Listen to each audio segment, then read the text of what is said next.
Roanoake Not Funny and Joint Stock Money. I am, as always, your host, Christopher Paul Dugdale, MEDMA. We are Duncanville High School in these United States, and today is September 16th, 2020. And on this date in history, Padre Miguel Hidalgo y Costilla began the Mexican Revolution. Today is Mexican Independence Day. Anyone who tells you it's Cinco de Mayo is Cinco de Rongo. By the way, it's not Spanish. Well, Cinco is. The Rongo, no, that's not at all. Anyway, happy Mexican Independence Day.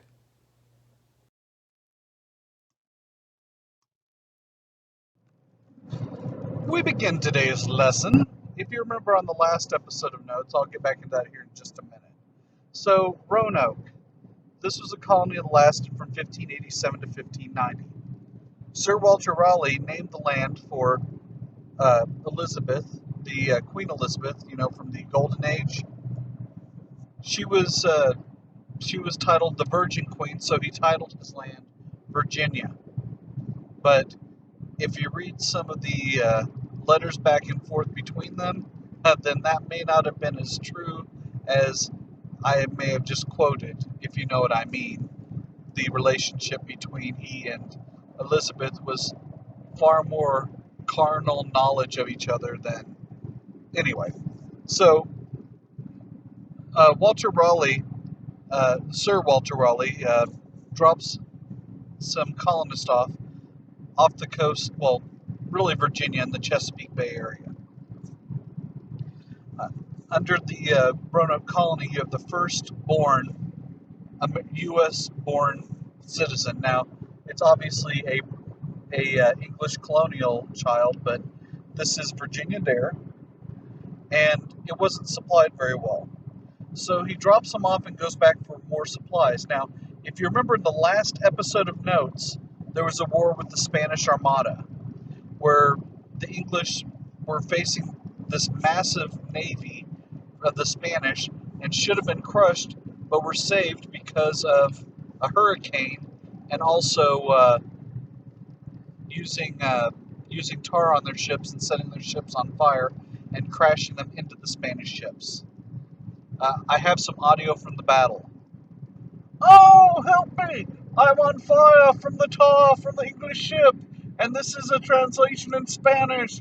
Thanks for translating so they can understand. Yeah, so that happened. So the entire English Navy and Spanish Navy were decimated from this battle. He returns back 2 years afterwards, and whenever he gets there, I'm talking about Sir Walter Raleigh, not the guy that was on fire. So Sir Walter Raleigh gets back, and there's no trace of any of the citizens anywhere. All they can find is the word Croatoan scratched into a tree. Okay, now, is it possible they went and lived with the Croatoan Indians? It's possible, but there was never a trace found of them, and the Croatoan Indians mentioned they didn't see them. Could the Croatoan Indians have attacked them very delicately so as not to damage any of the properties of anyone in Roanoke, and for someone to stand there long enough to carve Croatoan into a tree? Imagine you're seeing your friends murdered while you're scratching or carving Croatoan into a tree. It takes a long time to carve something. I don't think any of you are natural carvers, so you may not know how long it takes to scratch the word Croatoan. If you can find some driftwood and some other wood in your yard, try and scratch Croatoan in there and let me know. Okay? I think everyone would love to know how long it takes to scratch Croatoan into a piece of wood. By the way, it'd be easier if it had bark, but I don't want you to face any trees. So, the Tudor family. This is Henry. This starts at the end of the War of Roses. It's Henry VII, Henry VIII, Edward II, Mary, that's Bloody Mary, and then Elizabeth I, probably should have been called Elizabeth the Great. So whenever she dies, being a virgin, this is really more of a science talk or a talk you need to have with your parents, but being a virgin, she didn't have any children at all. So they ended up going to distant relatives, the Stuarts. They were the kings of Scotland. And so you have James VI of Scotland they're like, hey, James, do you want to be king of England and Scotland? And he's like, yeah, I guess. So then he becomes James the First. So he starts the whole colonization process. So once Roanoke fails, no one else wants to go out. He has to find a way to get people to colonize the New World. He combines the English and Scottish thrones, but the two nations are not united until 1707.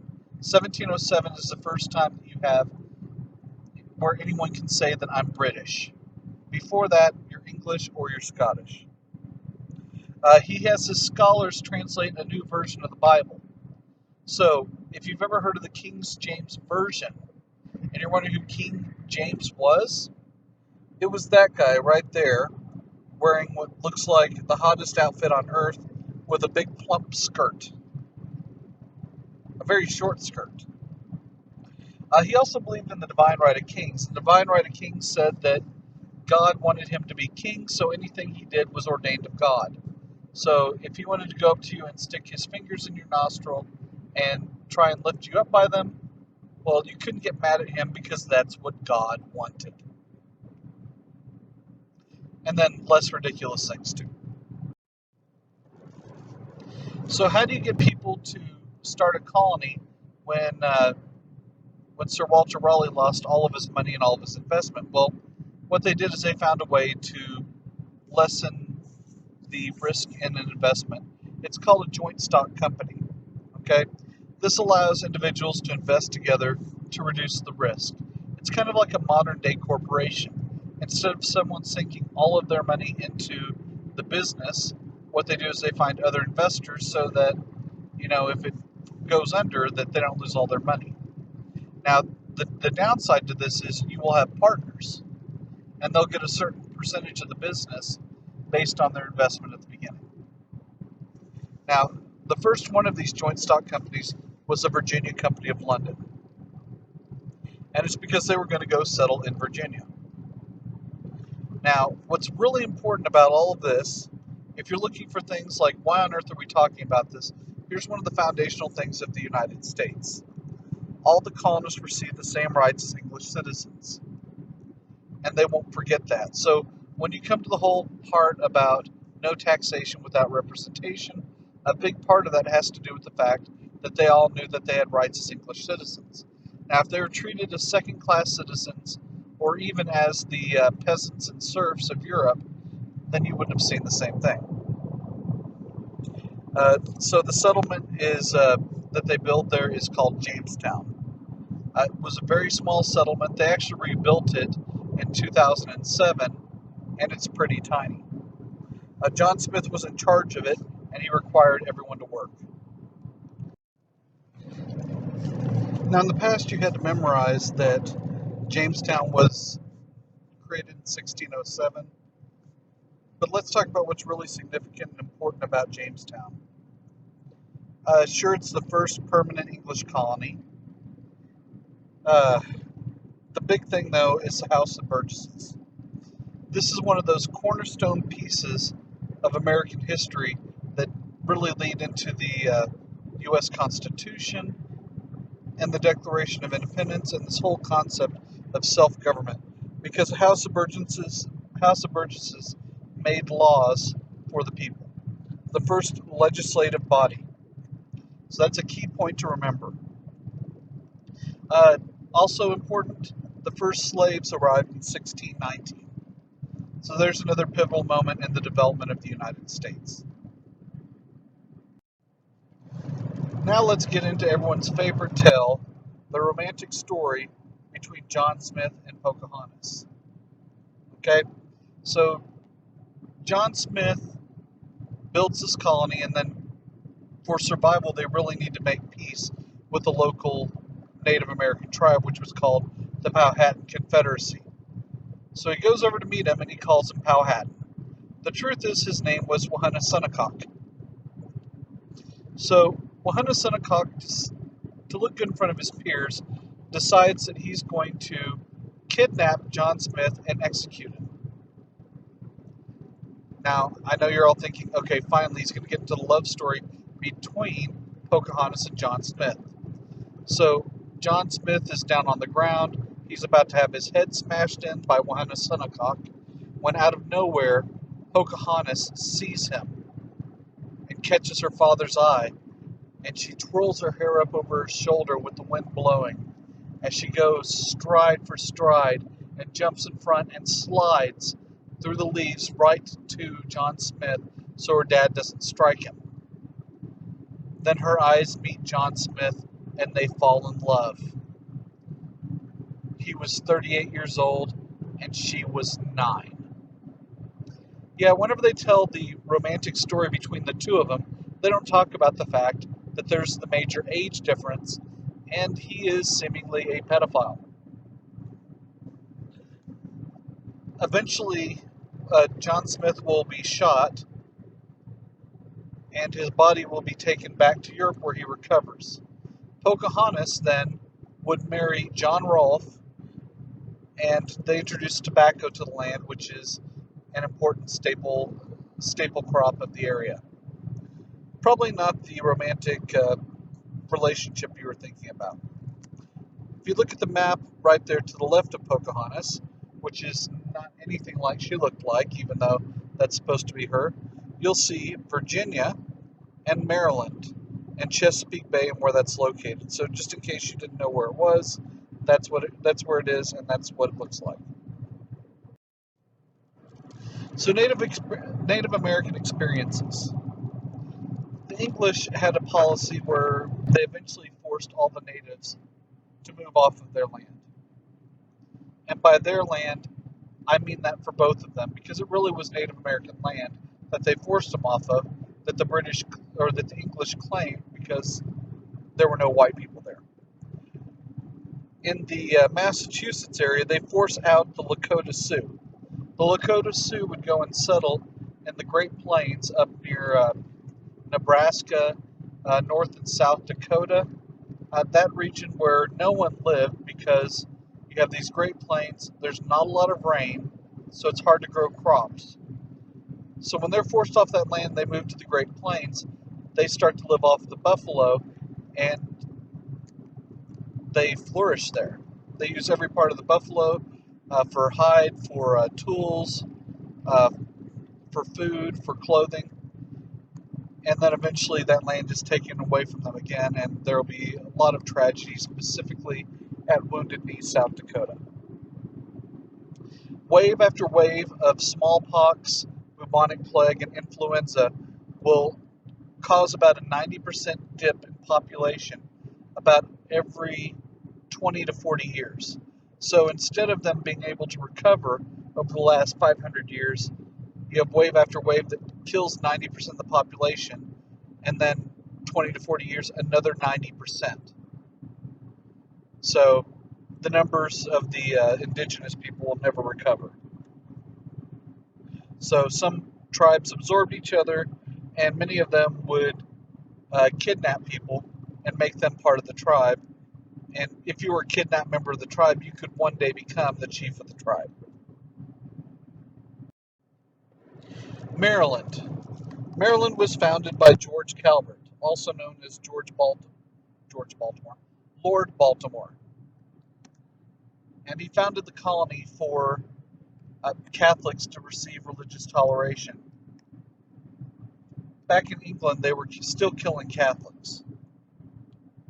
So in 1649, Maryland passed the Act of Religious Toleration, or the Toleration Act. And this gave religious toleration to all Christians. This may not seem like much of a step, but this is the same time period where in Russia there's a split in the Orthodox Church between people who, if you're Catholic, you'll understand Father, Son, Holy Spirit, where you might use 2 fingers to do that. Well, they believed, this offshoot of Orthodoxy, that you had to use 3 fingers to represent Father, Son, and Holy Spirit, and that if you didn't do that, you would die. And about 5,000 people will die trying to protect that right. So the very fact you could practice a different form of the Christian religion around other people was something the world had never seen. Pilgrims.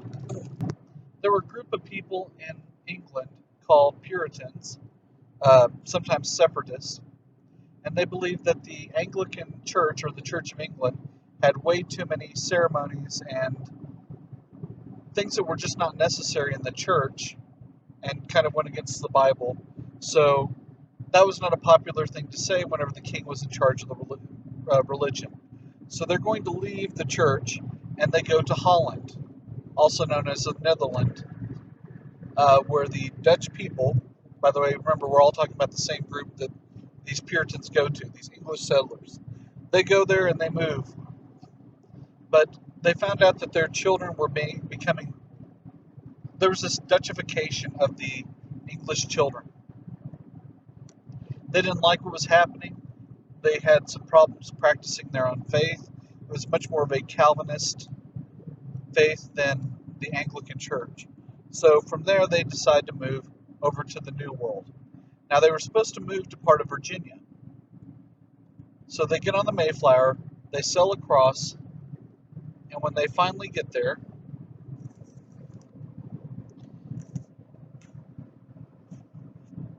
uh, they end up in Massachusetts instead, about 400 miles away. When these pilgrims landed on their new land in Massachusetts, that they would call Plymouth, they wrote the Mayflower Compact. Now, this is another one of those pivotal pieces of information that you need that makes the Mayflower Compact was the first document to create a government in the United States. Now, they really survived their first winter because of the help of a Wampanoag Indian by the name of Squanto. We'll get back to the Wampanoag, probably not today, and you would think that since Squanto saved them, the generations would treat the Wampanoag with respect and honor and take care of them. You're going to find that we're the United States, unless you're white people from northwestern Europe, you're going to have a pretty hard time here. Now, I know what you're wondering. What does the Mayflower Compact even sound like? Well, I'm glad you asked, because here it is in its entirety. Do you need to copy this down? Only if you like to suffer. Okay? In the name of God, amen. We whose names are underwritten, the loyal subjects of our dread sovereign Lord, King James, by the grace of God, of England, France, and Ireland, King, defender of the faith. So, we do this in the name of God and our King. That's what all that said. Having undertaken for the glory of God and advancement of the Christian faith and honor of our king and country a voyage to plant the first colony in the northern parts of Virginia. Sorry. So basically what they're saying is they're moving to Virginia, but they're liars. They ended up in Massachusetts. Do by these presents, solemnly and mutually, in the presence of God and one another, covenant and combine ourselves together into a civil body politic for our better ordering and preservation and furtherance of the ends aforesaid, and by virtue hereof to enact, constitute, and frame such just and equal laws, ordinances, acts, constitutions, and offices from time to time as shall be thought most meet and convenient for the general good of the colony. We're going to create a government with some basic laws so we don't kill each other, is what that says. Unto which we promise all due submission and obedience. But we're still part of England. In witness whereof we have hereunto subscribed our names at Cape Cod, the 11th of November, in the reign of our sovereign Lord, King James of England, France, and Ireland, the 18th, and of Scotland, the 54th, Anno Domini 1620. We all signed it in 1620 on November 11th. So that's what it says. Sometimes it's important to look at the actual documents that they wrote, but this is such a pivotal document because it does say that some people are going to make their own laws. And you don't really have that anywhere in writing before, because once you place something in writing, you can be held accountable for it, and you can be executed. Me, I would put the cute and execute. Massachusetts. So, some wealthier Puritans, some people with real money, decided they were going to go settle into Massachusetts. So there's this really bad depression, and I don't mean like everyone's sad or that they're suffering from, the condition of depression. I mean an economic depression. There's not a lot of jobs, money is scarce. Now, some of the wealthy families would give money to get their families out of there so that there's less struggles between older and younger brothers. So they established this colony in Massachusetts. The English do, these wealthier families. Now, why do we care about this? Well, really, it has to do with the general court. The general court made laws just like the House of Burgesses, but here's the step that makes them just a little bit more important. Okay? They elect the colony's governor. So for the first time, you have people choosing their own leaders. Another pivotal moment in history. So if we're looking at things that are important, you have in Jamestown, you have the House of Burgesses, the first legislative body. In Maryland, you have the first steps towards freedom of religion with the Act of Toleration. And now in Massachusetts, here with the General Court, you have the first attempt at selecting your own leaders. If you lived in Massachusetts, they were really strict Puritans, and you had to go to church.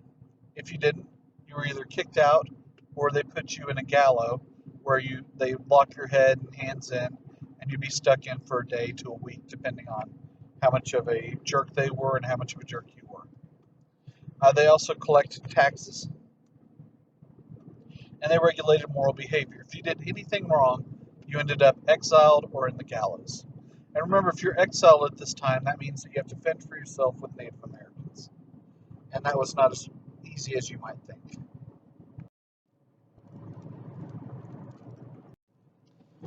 Another aspect for us to look at is English migration.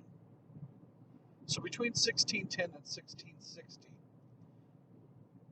a buttload of people, which is equal to 189,000 people. I just made up that fact, by the way. I don't know what that measurement is, but 189,000 people moved from England to the New World. Now, most people are under the belief that the majority of them will go to North America, to the United States as we know it today, but in truth, the majority of those people went to the Caribbean, to the West Indies.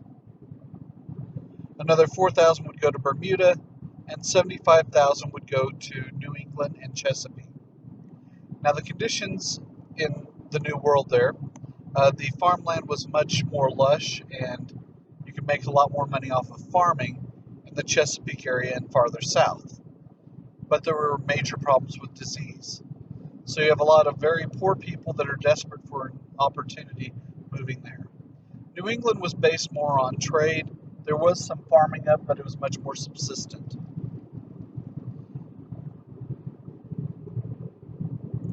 Meaning that you made enough to survive, but not much more. So Charles I, this is the son of James I. He believed in the divine right of kings. You remember that God ordained everything he did, and he couldn't make a mistake. He ruled without parliament and imposed taxes. So it gets to the point where he's about to have a war with the Scottish. Okay, so he's desperate, so he calls Parliament back together.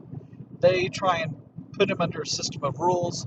He tries to fight this and starts the English Civil War. So his supporters were called the Cavaliers, and the other side was called the Roundheads under Oliver Cromwell. So they captured Charles I, and Cromwell accidentally beheads him when he puts his head down on a stump and swings a sword at his neck. It kills him. So then Oliver Cromwell will rule England for the next 11 years until his death. His son will run England for a very short period of time.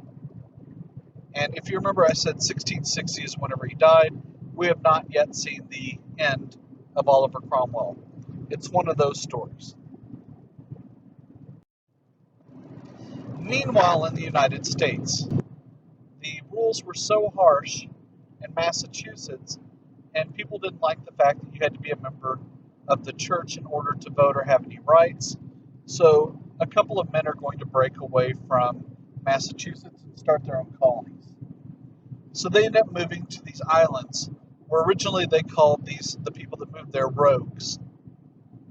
Okay, eventually this would be called Rhode Island, however. And there was actually a group of people that sued the state of Rhode Island because they wanted to change the name of the state. Now, you may not be aware of this, but the full name of Rhode Island legally is Rhode Island and Providence Plantations. And they didn't like the connotation of the plantation part. When this real push was made back in 2007, the majority of Americans are like, what the crap are you talking about? It's called Rhode Island. But it wasn't. It was called Rhode Island and Providence Plantations. They actually decided to do nothing about the name of the state. So what do you need to know about Rhode Island? Is it the fact that he founds the first Baptist church in Rhode Island? Not really. But the important thing is that there was religious freedom for all men, and all men had the right to vote. Okay, so this is a creation of separation of church and state. One of the founding principles of the Constitution. It started here. Now, he didn't leave. He didn't leave Massachusetts because he was an atheist. He left because he thought that people should have the right to go to church, and that their safety shouldn't be challenged just because they didn't agree with what the church was doing, and lose the protection of the colony. So again, Rhode Island's important. Separation of church and state. That it included religious toleration, and all men had the right to vote. So another one of those foundation pieces that we were talking about just a moment ago. Anne Hutchinson was declared a heretic. She was doing things women weren't supposed to be doing in Massachusetts. She was preaching and reading the Bible. You have to understand this is a time period where people thought that if you teach women how to read, that their brains won't be able to handle it because they're smaller than men's, and they would have strokes and die, and then there would be no people left on Earth. I think we've proven that teaching women how to read does not shorten their lifespan or take away their ability to have children. I believe that's a fact. I'm not a scientist, so I can't back that up, but I'm willing to go out on a limb and say that. Another interesting thing, did you know that Connecticut was started by a hooker? Reverend Thomas Hooker, for those of you who didn't read the first 5 words. So Thomas Hooker, the Reverend Hooker, I like that better. Reverend Hooker also had a problem with the combination of the church and the state in Massachusetts. So he started his own colony, and together they wrote the first Constitution. That sounds like an important first, right? The Fundamental Orders of Connecticut. So this first Constitution, I don't know if you're getting, I'm trying to emphasize that for importance. This let all men vote and serve in government. So now, even if your father was not important, if you're born illegitimate, you could be the leader of the community because everyone could vote and serve in government. Now, this is all adult white men. And I know what you're thinking. This is not really a step forward because what about other races and what about women? Well, about 30 to 40 years earlier, no one on earth really could vote or serve in government. So the fact that they've expanded it to this other group is really groundbreaking. And in reality, I think most people don't like other people having choices over the decisions you make in life. Whether you're living in your parents' house and they have a say-so in what you're doing, or eventually when you have a spouse that should have a say-so in what you're doing.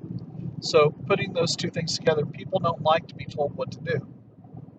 So in creating a government where you listen to people that you might not be comfortable listening to is a major step forward. So the Pequot War. The Pequot lived right outside of Massachusetts. They were in what was called a praying town, where most of the people that lived in the settlement were converted to Christianity. So someone in Massachusetts accused one of the Pequot of killing a citizen. By the way, there was no good evidence that they killed them. It was just their belief. So the people of Massachusetts waited until the men went out to hunt, and then they set fire to the Pequot village. And anyone who fled, they shot. They killed between 300 and 700 Pequot women and children. Anyone that they didn't shoot, that didn't get away, they sold into slavery. So the 300 to 700, why is the big variance in the numbers? It depends on who's counting. So the people of Massachusetts might have said that they killed 300, when in reality they killed 700. These kind of numbers were skewed quite a bit in things like the Sand Creek Massacre and the Battle of Wounded Knee, which should have been named the Massacre at Wounded Knee. Now we come to another day at the end of the notes. I hope everyone's having a great day, and I will talk to you soon.